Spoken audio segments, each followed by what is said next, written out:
In this video, I would like to share further analysis of something early in Genesis that shows what I don't know what to call it at this point, network tie points for other stories, where the story goes and it just seems to end off someplace, and they're only in two locations in Genesis, and that's early up front, before the flood.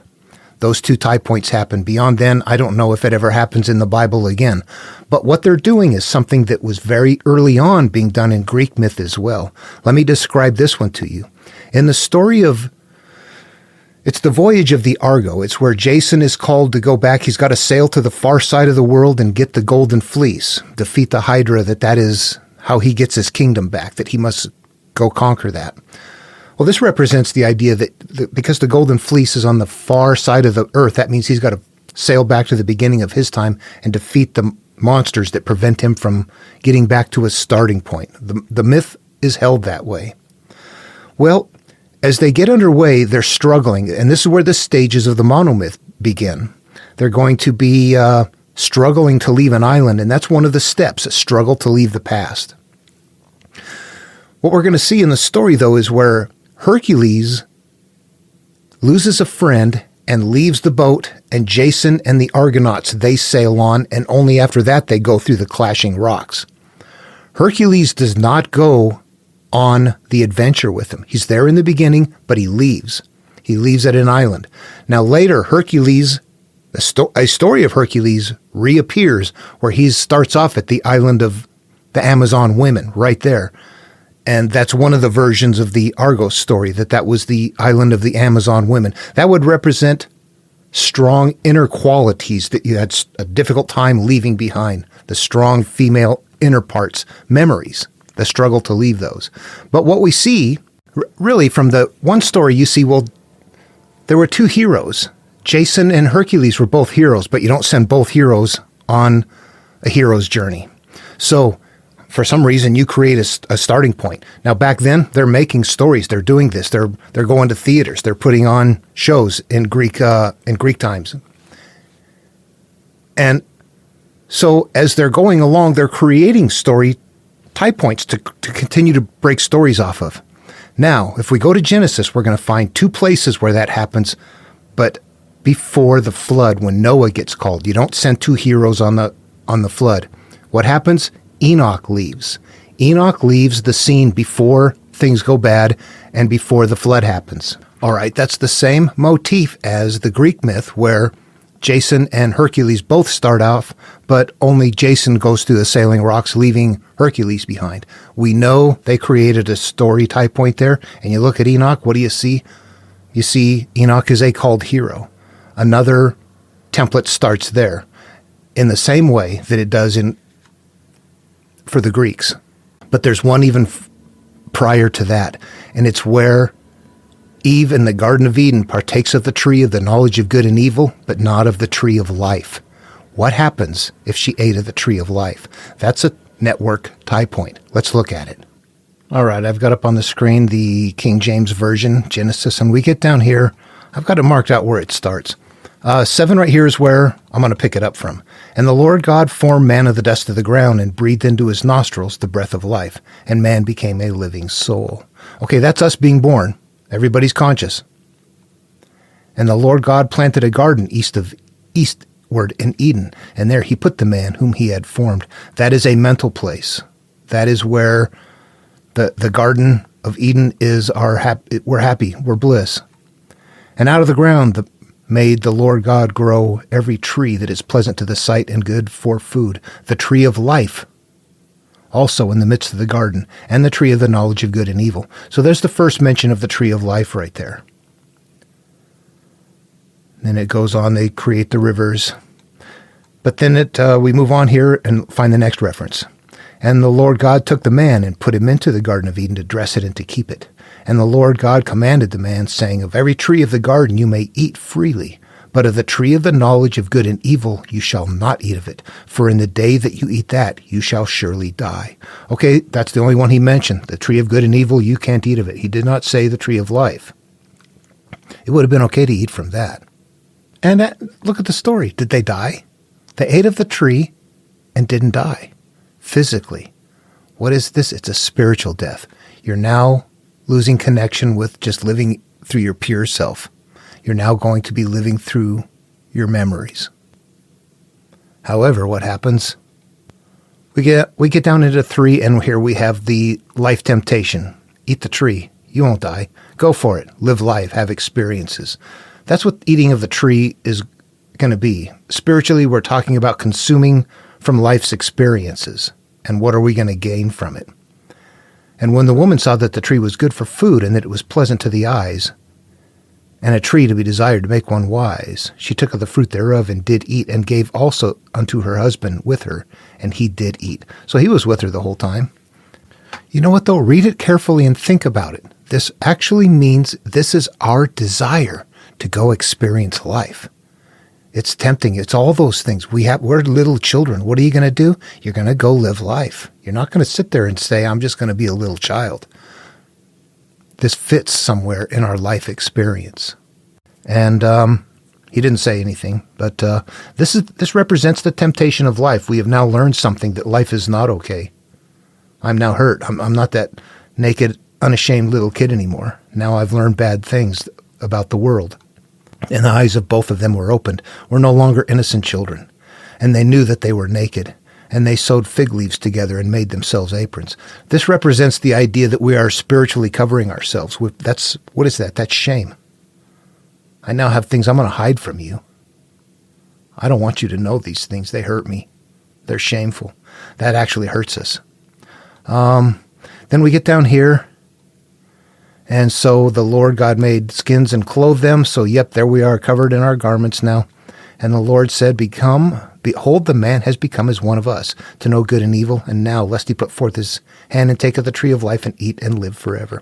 So first of all, we see some of the references to the early parts of Genesis not being a monotheism. This is where it was still transitioning from the Babylonian works. They had not, until we get to chapter 12, is it a full-on monotheism. Chapter 11, when the gods come down to destroy Babel, is the last reference in the Bible, the earlier part of the Bible, 1 through 11.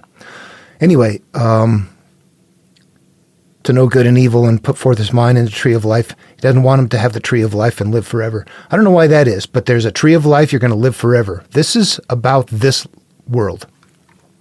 So when you're dying, what that means is you are starting to live through your memories and your pain and your shame. You are now dead. You're not living through your higher awareness, free of that. Living free of that, getting free of that later is being reborn. So right here, when they're saying you will die once you eat that, what they're referencing is that once you begin experiencing and judging life, consuming of the experiences that you have, that you're going to be living life and flowing along in general in accordance with that general state of your memory. So, okay, I want to stop right there because that was covered in the other video, and I've gotten quite a bit into this. What's very important to understand, though, is that same concept. Eating of the tree of the knowledge of good and evil means we have now gone off and judged life and begun to live through our memories. So, if the other tree was the tree of life, which means we're not going to spiritually die and have to be reborn, that means we're going to never die. But that means during your physical life, you're not going to start living through your memories and have an anguished life. You're going to stay on top of somehow the understanding that you're taught to not become your judged memories from an early age. That would be the tree of life. That means somebody did not succumb to the temptation, which means somebody did not begin judging life. All right, there's two places that story that I'm aware of happens. It probably happens elsewhere, but these two that I just know stand out. One of them is in the Bible. It is the book of Daniel. Pretty should know that one. And we'll take a look at it real quickly. But the other one is an apocryphal Susanna. And it's a very short one, only like 64 verses completely, one chapter only. And so it's a very short one to take a look at. But what we're going to see there is that in both of those cases, they did not go into the temptation. They did not eat. They did not consume. If we were to use the same metaphor, if we were to shift them over to Genesis, they would be in both stories, they would have consumed of the tree of life, not of the tree of the knowledge of good and evil. Neither one of them gave in to the temptation. Let's take a look at Daniel first. It's a lot more complicated. All right, Daniel, King James Version once again. Now, these can be difficult to figure out what to do with it. Once you figure it out, it becomes much easier. But you are always the person. You're always the person. If you're going to read this story, you become Daniel. 3rd year of the reign of Jehoiakim, king of Judah, came Nebuchadnezzar, king of Babylon, into Jerusalem and besieged it. And you know what? Not only does your consciousness become that, but it all plays out now in your memory. You turn inward with it, not outward. And all of these other things become parts of the game. And you see where it says the king, they came and besieged it. That always represents your early self has been taken over by something. When you go into these stories, Jason, he's going back. He's the rightful ruler of the land. He's got to go back to the beginning of time to get his land back. In the Bhagavad Gita, what we have is that Arjuna has to get his land that rightfully belongs to him and his small family has been given off first for relatives and things like that. And they're supposed to give it up after a period of time, but they don't. So he has to get ready to go back and do battle with his family to get the place back that he's the rightful ruler of. Are we seeing a common motif here? Here, what do we have? We've got Nebuchadnezzar, king of Babylon, into Jerusalem and besieged it. That's what you need to get back. You need to get Jerusalem back. So the story is going to be written in such a way that you need to go back and get this land back. It's yours. They're going to be that way. It might be short. It might be a vineyard in Jesus material. It will be known as your world to destroy, your Sodom to destroy, your Gomorrah to destroy. All of these other things become parts of the game of life. And the Lord gave Jehoiakim, king of Judah, into his hand and part of the vessels of those of the house of God, which he carried into the land of Shinar to the house of his God, and he brought the vessels into the treasure house of his God. We just had a division. The Lord gave Jehoiakim, king of Judah, into his hand. Why would the Lord give the bad? I will bless those who bless you and curse those who curse you. Lao Tzu says, yet mystery and manifestation come from the same source. Yeah. We live in an energy field. The energy for what you want is always there. All you have to do is filter it through your perception. You got shame? That's how you're filtering it. Anger, hatred, that's how you're filtering it. Where does that energy come from? It's just blank energy. You determine the frequency. We don't know that. And the king spoke unto Ashpenaz, the master of his eunuchs, that he should bring certain of the children of Israel and the king's seed and the princes. What would an eunuch be? In the physical world, it's somebody that can't have sex. In the spiritual world, it's something that can't be corrupted. I'm going to sit back and chill. I'm not going to provide offspring by saying, yeah, I hate you, that we're going to stay unjudged. In fact, this is an advanced look at the analogs. The eunuchs right here would represent early qualities that we have that are just not going to become corrupted. Our love, our joy, our, acceptance of others and things like that are just not going to become corrupted. If we went back to Genesis, where we would see this is that they did become corrupted. In chapter 6, it was the beautiful daughters of men that were gone into by the sons of God and giants resulting as a result, big offspring or something like that, great men of renown, old. All of that represents our early qualities becoming corrupted and something emerging out that is very big and powerful. Look at your life. When it comes out, damn it, it's strong. And being said 7 times, as well, I got other stuff going on here. Children in whom no blemish was well favored and skillful in all wisdom and cunning and knowledge and understanding science, and such had ability in them to stand in the king's place, and whom they might teach the learning in the tongue of the Chaldeans. I sound like science people right there, not the current line of Christianity anti-science. Children in whom there was no blemish was well favored and skillful in all wisdom and cunning and knowledge and understanding science. And the king appointed them daily provisions of the king's meat. So what this represents then is that the life experience is going to be tempting you. Here, eat this life experience, and the wine that he drank. Now among them were the children of Judah. It goes through, give them different names. But Daniel purposed in his heart that he would not defile himself with a portion of the king's meat. Okay, so what he's doing right there would be parallel to Eve saying, nope, I'm not going to eat of that tree anyway. But Daniel purposed in his heart that he would not defile himself with the portion of the king's meat, nor with the wine which he drank. Therefore he requested of the prince of the eunuchs that he might not defile himself. Now God had brought Daniel into favor and tender love with the prince of the eunuchs. And the prince of the eunuchs said unto him, I fear my lord the king, who has appointed your meat and drink, for why should you see the faces worse likening? He's trying to tell him to keep eating it. But he tells him, prove your servants, I beseech you, 10 days. So they do. And after 10 days, they see it's better. So it goes on. Okay, so I'm going to just stop right there. I know I really glazed over it there in the end. But ultimately what we're looking at is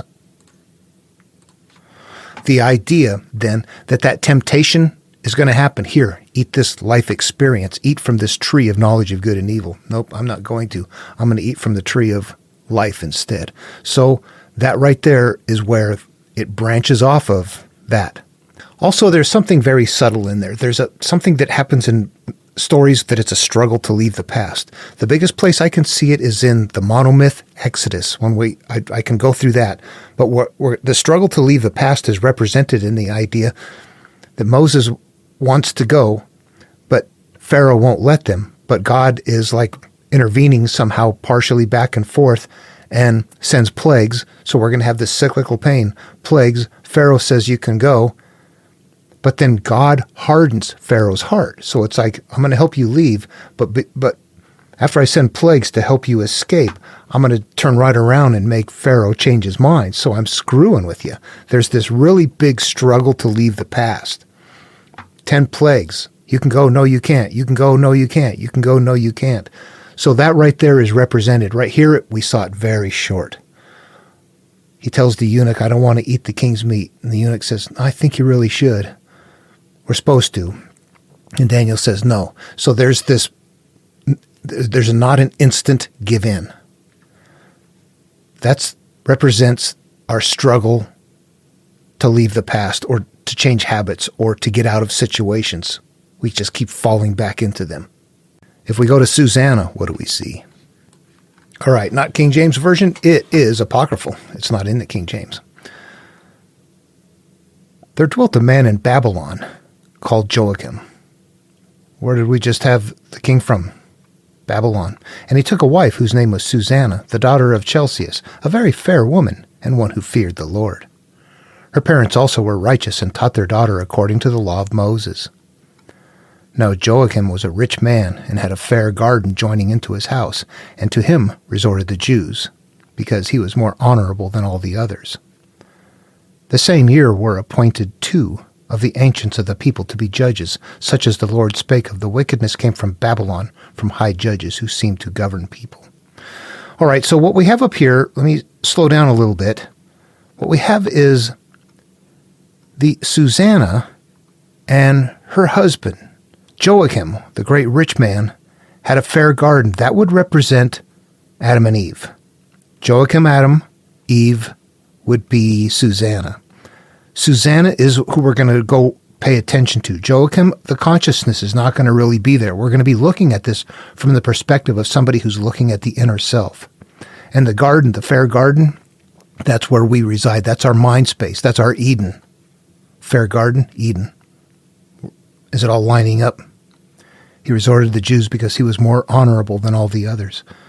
The people who don't interpret the material don't tend to be as honorable as the people who do and go, oh, this is about me and myself.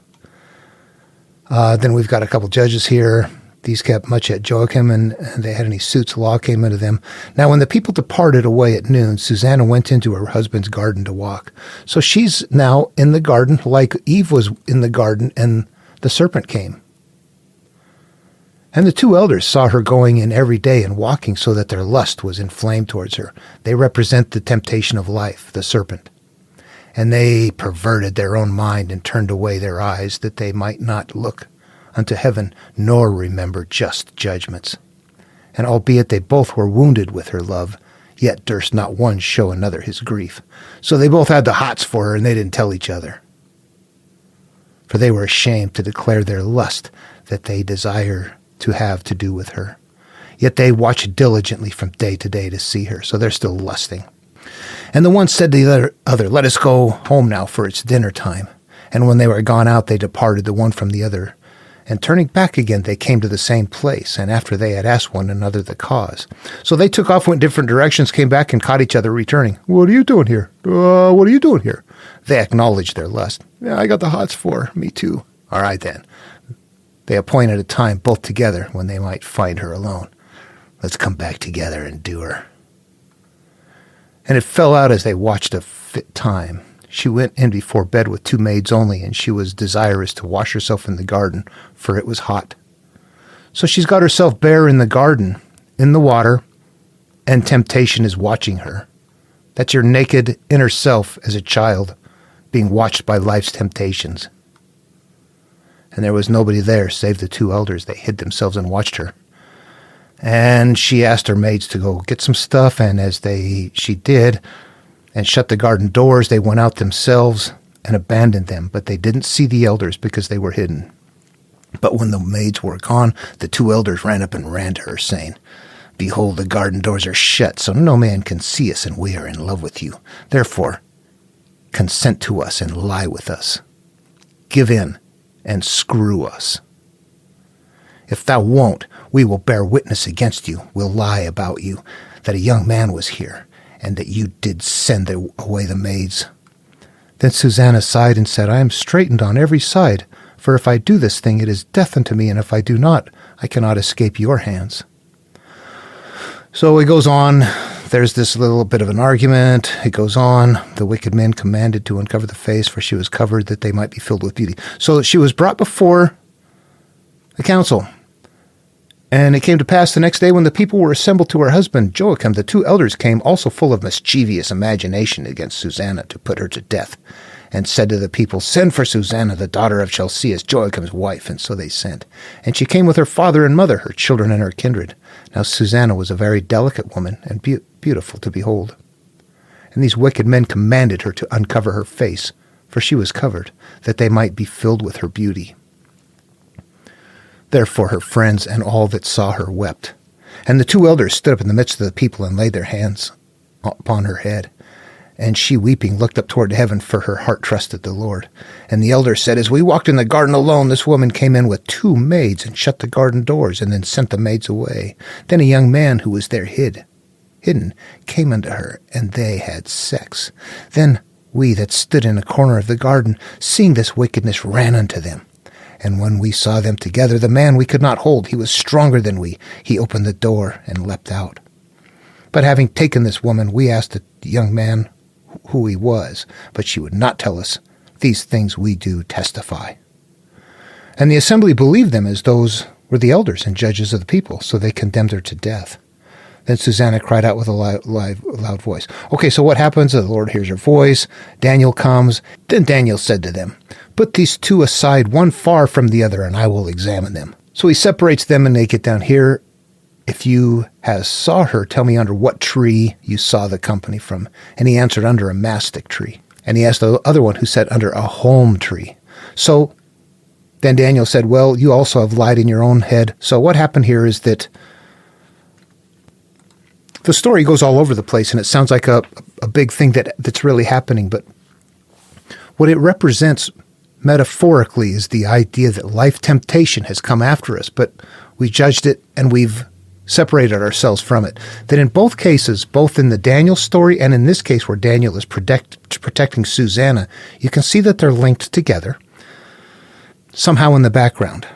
People that wanted the Bible to be the one and only thing, yeah, there's a lot more to it than what you know. So anyway, that the 2 stories are linked together. They kind of work in a way where both of them follow.